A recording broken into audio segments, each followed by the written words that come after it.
Persija Esports, Cyber Tiger of Kemayoran. Nah, ini bisa dibilang nih kayak kakak adik nih sama Persija yang sepak bola ya. Nah, jadi gue di sini ditemenin sama dua orang dari tim Persija Esports, yaitu yang pertama ada nama gue Nanda, nickname gue Asterix. Oke, dengan Mas Nanda dan nickname-nya adalah dengan Asterix. Nah, satu lagi dengan Mas. Halo, saya Andrew, saya sebagai coachnya Persija Esports. Oke, Persija Esports coachnya namanya Andrew, nickname-nya Bali.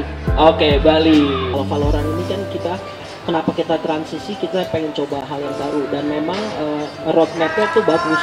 Jadi dia mikirin dari segi turnamen lokal dan sampai ke majornya tuh udah roadmap-nya bagus. Jadi kenapa kita memilih Valorant ya karena planningnya bagus gitu, yang bikinnya kan Riot kan. Nah jadi kita kalau udah Riot bikin sebuah game kayak League of Legends atau game-game yang mereka bikin tuh udah pasti meledaknya itu udah pasti bagus gitu loh. Jadi kita bikin dan kebetulan line up yang kita punya juga bagus. Kemarin kan kita sempat sampai achieve top 6 kan, itu apa? Nah, Wah, keren banget tuh. Tuh achievement yang keren itu untuk sebuah tim yang baru sudah achieve di Asia Pasifik ya. Iya. Asia Pasifik top 6. Bayangin, tim baru. Apalagi kalau udah lama ya. Otomatis gelarnya makin banyak, prestasinya makin banyak. Nah, itu yang bisa kita harapin ke teman-teman Persija Esports gitu.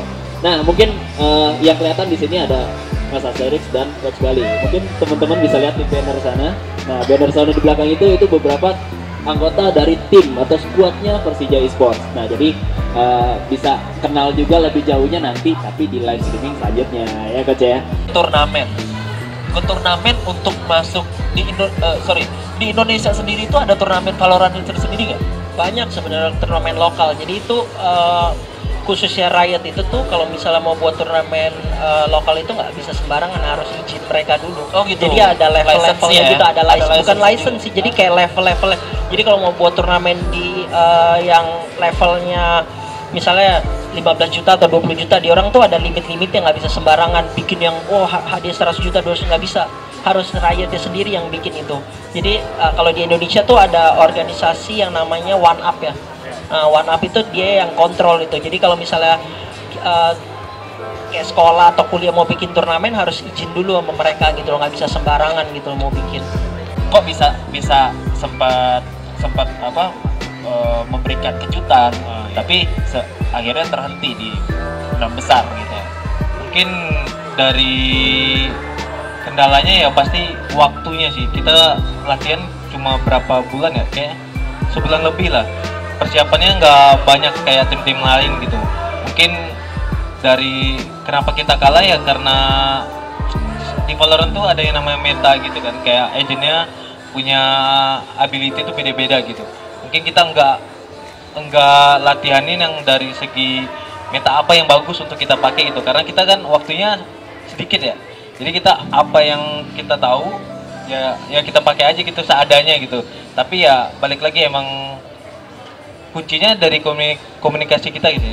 Mungkin komunikasi kita lancar, kita tahu mau ngapain di dalam gamenya, mungkin itu yang bisa menghasilkan kita top 6 di apa kayak.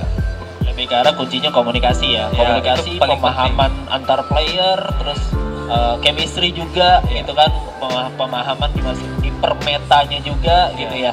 Nah, kalau dari Coach Bali sendiri, pandangannya bisa membawa tim sampai 6 besar itu kendala yang sempat dihadapi apa, Coach? Ya kendalanya sih waktu sih.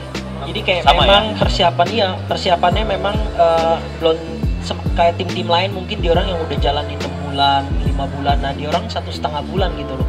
Jadi kita 1,5 bulan ya? 1,5 bulan. Berarti itu di bulan apa? Di bulan yang bulan apa tuh? Februari, Maret ya? Maret ya? Maret. 1,5 bulan berarti kira-kira di Januari atau Februari baru terbentuk timnya. Betul. Sudah ikut turnamen dan masuk 6 besar. Iya. Baru 1,5 bulan. Bayangin yang ikut akhir tahun nanti juara ya? Amin. Juara ya? Oke.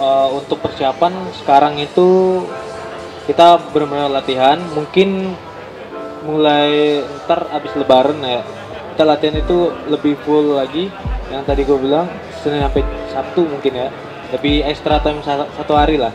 Jadi kita emang grinding terus. Turnamen itu kalau nggak salah 12 Mei ya, tanggal 12 Mei ya, itu nggak waktu yang banyak lah ya untuk untuk persiapan itu. Jadi ya emang targetnya kita harus lolos ke APAC lagi. Nanti di APAC kita pengen ya juara lah. Kalau enggak at least kita dapat slot yang biasanya tuh abis APAC itu pasti ada antara ke Reykjavik atau enggak ke Berlin gitu biasanya. Oke, Itu udah target kita. Berarti Asia Pacific dulu menjangkaunya, habis Ya. itu next level bisa ke Reykjavik sama ke Berlin juga Ya, nantinya ya. biasanya gitu, ya. Nah, mudah-mudahan bisa sampai ke Berlin ya. Amin. Jadi titip sama Coach Bali, teman-teman dari Persija Esports, ada Mas Asterix dan teman-teman yang lainnya, berikan dukungan kepada teman-teman dari Persija Esports ini melalui Instagramnya juga bisa. Instagramnya ada, Instagramnya Persija_Esports. Dan juga jangan lupa follow akun Lensa Olahraga di seluruh sosial media. Oke, gua Ferry di sini. Terima kasih perhatiannya teman-teman semua. Sukses selalu. Salam olahraga.